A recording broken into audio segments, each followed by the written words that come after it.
Assalamualaikum warahmatullahi wabarakatuh. Bismillahirrahmanirrahim. Alhamdulillahirabbil alamin wa bihi nasta'inu ala umurid dunya waddin.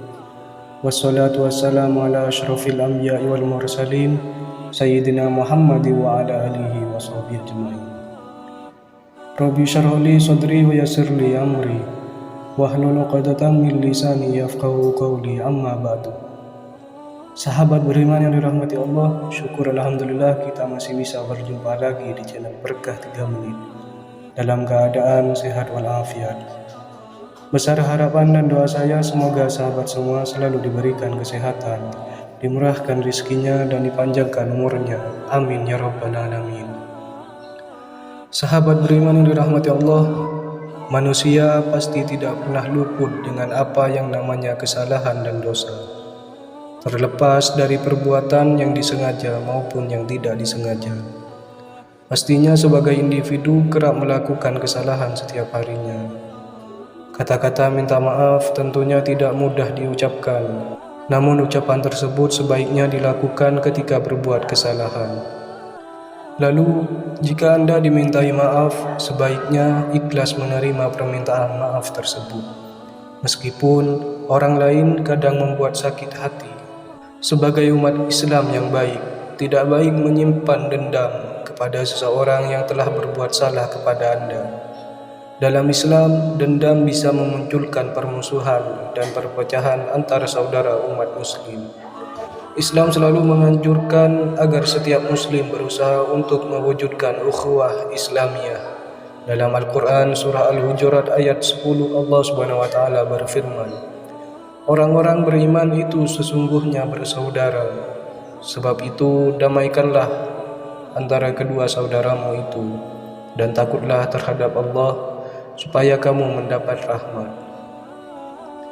Sahabat beriman yang dirahmati Allah, memaafkan sekaligus melupakan kesalahan orang lain yang telah menyakiti hati memang tidaklah mudah. Sebagai manusia biasa, pastinya tidak dapat melupakan kesalahan orang lain begitu saja. Namun demikian, hal tersebut sangat tidak dibenarkan dalam Islam. Sahabat beriman yang dirahmati Allah, sebagai umat Muslim harus senantiasa belajar memaafkan sesama dengan ikhlas. Berikut keutamaan memaafkan seseorang. Yang pertama yaitu dicintai Allah SWT. Rasulullah SAW bersabda, ada pedagang yang biasa memberi kredit kepada orang lain. Jika dia menemukan salah satu pelanggannya berada dalam sarana yang diluruskan, dia akan berkata kepada asistennya, maafkan mereka hutang mereka. Mungkin Allah SWT akan mengampuni kami. Allah mengampuni dia. Hadis riwayat Bukhari dan Muslim. Ketika seseorang memiliki sifat pemaaf sehingga dapat memaafkan orang lain dengan ikhlas, maka Allah SWT akan mencintai dan mengasihi orang tersebut. Yang kedua yaitu mendapatkan pengampunan. Rasulullah SAW bersabda, kasihanilah mereka yang ada di bumi, dan yang di surga akan mengampuni kamu. Hadis riwayat Tirmidzi. Dengan memaafkan orang lain, seseorang muslim akan mendapatkan pengampunan dari Allah SWT. Karena Allah SWT jauh lebih besar dan lebih bermurah hati daripada umatnya. Yang ketiga yaitu batin terasa tenang. Sahabat beriman yang dirahmati Allah, ketika seseorang dendam bahkan hingga bertahun-tahun, karena belum bisa memaafkan kesalahan orang lain, maka seseorang itu hatinya akan selalu gelisah karena dipenuhi dengan dendam. Maka dari itu, dengan memaafkan kesalahan orang lain dapat membuat batin menjadi lebih tenang. Yang keempat yaitu ditinggikan derajatnya oleh Allah SWT. Seorang muslim yang pemaaf tidak menyimpan dendam apapun terhadap setiap muslim atau iri atas karunia apa yang telah diberikan Allah SWT kepada mereka. Mereka ditinggikanlah derajatnya oleh Allah SWT. Yang kelima yaitu mengharap ridha Allah SWT.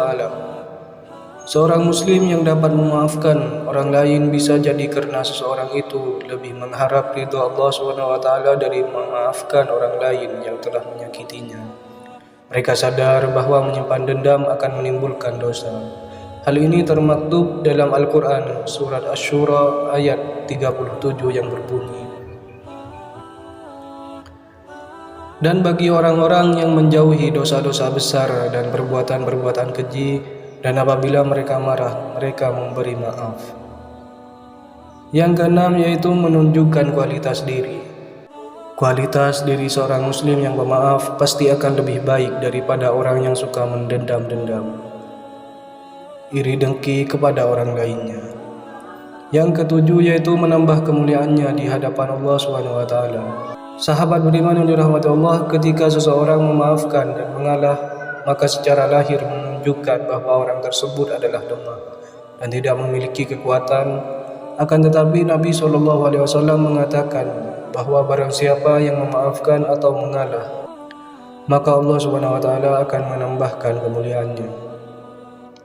Dalam sebuah hadis Rasulullah SAW bersabda, tidak ada orang yang memberi maaf kepada orang lain, melainkan Allah SWT akan menambahkan kemuliaannya. Dan tidak ada orang lain yang merendahkan diri karena Allah SWT, melainkan Allah SWT akan mengangkat derajatnya. Hadis riwayat Muslim nomor 2588. Yang kedelapan yaitu membuat pikiran dan tubuh lebih sehat. Sahabat beriman yang dirahmati Allah, ketidakmampuan seseorang untuk memaafkan dapat mempengaruhi secara spiritual dan psikologis. Selanjutnya, hal tersebut memiliki efek buruk pada kesehatan seseorang yang menyimpan dendam. Satu studi menunjukkan bahwa orang-orang yang berfokus pada dendam pribadi telah meningkatkan tekanan darah dan denyut jantung, serta ketegangan otot dan perasaan yang semakin kurang terkendali.